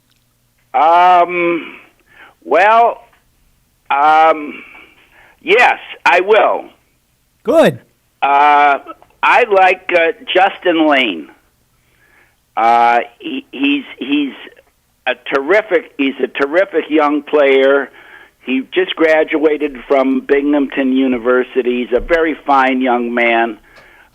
He won the tournament in 2019. I could take up the rest of the program talking about his accomplishments. I mean, even in the Open here, I can't tell you the number of times that he has been the low amateur. He's been a member of our club and around the course since he's been 5 or 6 years old. It's just been a pleasure to watch him. But trying to be as objective as possible, I like him. Chris Sanger. Our own Chris Sanger is a very solid player, too, and has won this tournament in 2019. And as I say, it's sort of, maybe a surprise is I like this Michael Shine, who was the runner-up last year. And if I may, I'd just like to say a word about George Wade, our groundskeeper, Rick. Sure, go ahead. Who does such a fabulous job. The course is going to be, this year, particularly with all the rain, it's going to be nice and lush. The green zones are going to be a little longer than usual, which I like. I don't like to play in them, but I like to watch good players attempt to play, out of difficult green surrounds. So we'll have sort of an Olympic type play around the greens this year. I'd also like to put in a plug for Brett Paulson, our general manager, who does a great job. And, our restaurant this year, the Millstream Tavern, is terrific. It's the same people that operate the Dutch Ale House in Saugerties, so we're very grateful. And what they've done to the interior of our clubhouse is something. But, getting back to the Emerson, the partnership is terrific. A lot of the players are staying there now beforehand, right, Tamara? Yeah, in fact, Greg Bisconti is going to be staying with us. And I just have to say, regarding your predictions, Dick, I think that Greg might have something to say about that as well. He's told me that his wife loves his champion's robe, the Emerson robe, so he's hungry to grab another one for his wife. Yeah, I didn't mean to overlook him. I mean, Rick put me on the spot here, so I at first, Tamara, I was going to say, I don't know, as tournament chairman, should I really get into it? But, sometimes I like to talk maybe a little too much, and I couldn't resist. No, that's okay, Dick. We like it. We like it. Always fascinating to listen to. And I'm pretty proud, I have to say, I'm pretty proud of myself because over the years between you and Rick, I've learned just a couple of things about golf, and I'm very proud that I'm actually able to follow the conversation while you're talking about it. So, oh yeah, you certainly have. I know that. And getting back to Greg just a second, and I may have mentioned this the last time I was on, but what's really sort of neat is that Greg won the nation's oldest tournament, and he's the head professional at the nation's oldest golf club. That's right. St. Andrews, founded by John Reed and his Apple Tree gang. The senior partner of my law firm was a member there, so I played there a number of times, particularly before the course was redesigned by Jack Nicklaus. And suffice it to say that I really enjoyed playing the prior course, and Rick and Tamara, it resembled Woodstock quite a bit, which is probably one of the reasons that I like it. But it's a great course now, and Nicholas did a great job. But it's sort of a nice touch that Greg has joined us. It's the first year he played last year, and he shot a 64. I'd never seen the course before. You're absolutely right. You're very well versed in your history, and you're a great person to talk to about the tournament, Dick. We're looking forward to seeing you on July 26th. The public is welcome to come and watch if they want. That's correct. Absolutely. I mean, we're not at the point, I don't want to get in any trouble, we're not at the point, Rick, where we have marshals and stuff, but I will say this real quick. People say sometimes, what's the difference, say, between the guys playing in the Woodstock Open and the people playing on the tour? And in my humble opinion, the only difference, Rick, is consistency. The players that we have are capable of playing exactly the same game as the guys on the tour. But the difference is the people on the tour can do it week in and week out and day in and day out. Right, the regular club pros actually they have to work for a living too. They have to exactly. Yeah. And that's one of my that's one of our primary purposes, Rick, is to give these club professionals a day that they clearly deserve. When they walk into Woodstock, they're going to know that they're playing in a first-class golf tournament, God willing. Well, you run a great tournament. One thing I have to add, Dick, you do a terrific job of promoting, and when you're there at the tournament, people love to see you. If it's 90 degrees and humid, though, you don't have to wear that blazer. I don't want take the blazer off. I can't do that, Rick. You know that. I know. have to, huh? All right, it's great seeing you or talking to you. Looking forward to seeing you on the 26th, Dick. So thanks for sharing a few minutes with us this morning. Oh, you're more than welcome. And Tamara, great speaking with you too, and we'll see you then. Yes, you a week from Monday. Yeah, can't wait. All right, bye, Dick. Okay, bye-bye.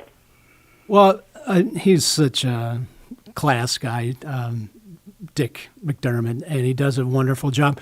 We still have a few more minutes. Just talk how Tamara Murray from the Emerson Resort and Spa, what benefit does the Emerson get out of being the primary sponsor of the Woodstock Open? Why did you get involved in the tournament? Well, I mean, for us, it's really about community. We first became a sponsor of this tournament back in 2017. That was the first year. And prior to that, we had just finished, the Emerson had just finished going through a $6 million renovation, rebranding the entire Emerson. And it's always been extremely important to our owner, Emily Fisher, who is a philanthropist in her own right, that we were there for the community, that we were involved, that we helped wherever we could. So I remember thinking, there's got to be some more things that we can do to be able to sponsor things that are taking place in the region. And John Rizza, who was the GM at Woodstock Golf Club prior to Brent, John just happened to email me and said, hey, can we set up a meeting? He came and sat down. They had just lost their sponsor. And the more that he talked about it, it just seemed like an absolutely perfect blending. And the tournament itself is just has such a storied history to it. And so it just seemed like a perfect pairing and something. It's really been something, it's one of the highlights of the year for the Emerson, for me personally. Like Dick mentioned, we all contribute and work together. Each year we do more to try and just keep upping it to the next level. And we're really, really looking forward to another amazing tournament this year. Well, great. And I have to say the Emerson have elevated the tournament from their sponsorship, and it's always been a great event, and I hope the Emerson will continue, and I'm sure they love working with Dick and all the people at the Woodstock Golf Club. So we appreciate you coming in. We thank all our guests. It was a jam-packed program today when we started with the Ulster County Fair and went to the Asbury Shorts and Just Delicious and the Woodstock Open. I don't know how we're going to top this next time, Dan, but it's a good challenge. Yes, it's a good challenge. We'll figure something out. So it's great having you here this morning, and enjoy the rest of the weekend. Thank you, Rick Remsnyder, and a very, very special thanks to Tamara Murray, Emerson Resort and Spa, and Dick McDermott of Woodstock Golf Club, and Jess Davis, Just Delicious, Ulster Regional Chamber of Commerce, and Doug LeClaire, Asbury Shorts. Thank you, guests, for coming in for us with all of your great updates. And thank you for sharing the morning with us, folks, and participating in Kingston Community Radio, KCR AM 920 and 92.5 FM WGHQ, and our live streaming on mykcr.org. This last portion of Kingston Community Radio was brought to you by the Kingston Lions Club, serving the Kingston-Ulster County area since 1941. Call them at 901-9067, 845-901-9067 for more information. A local chapter, that connects you to a global force for good. And thank you for being with us again. And all this is inspired discussions about our communities with the community. And we invite you to keep up with us every weekday from 7 to 9 a.m. Every weekday morning, 7 to 9 a.m. KCR, Kingston Community Radio. And until next Monday, we wish you every success in growing and developing Ulster County, Kingston, and all our neighboring communities. And this is KCR signing off, and we return you to Magic 92.5. CR-FM, Kingston, New York. We're streaming through our website, WGHQ.FM, and you can listen on your smart speaker when you say, play WGHQ. This is Magic 90.